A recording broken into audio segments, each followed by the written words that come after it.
தற்போது பரவி வரும் NP1.8.1 வகை கரோனா தொற்று அச்சப்படும் அளவிற்கு இல்லை என்று மருத்துவர்கள் தெரிவித்துள்ளனர்.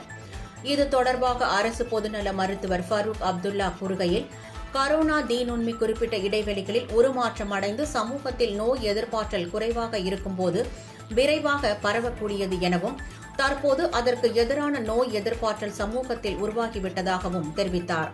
அதேவேளையில் முழுமையாக கரோனா பாதிப்பை வராமல் தடுக்க முடியாது எனவும், கரோனா தீநுண்மிகளின் வெளிப்புரதம் உருமாற்றம் அடையும் போதெல்லாம் சமூகத்தில் சிறிய அளவிலான பாதிப்பு ஏற்படும் எனவும் அவர் குறிப்பிட்டார்.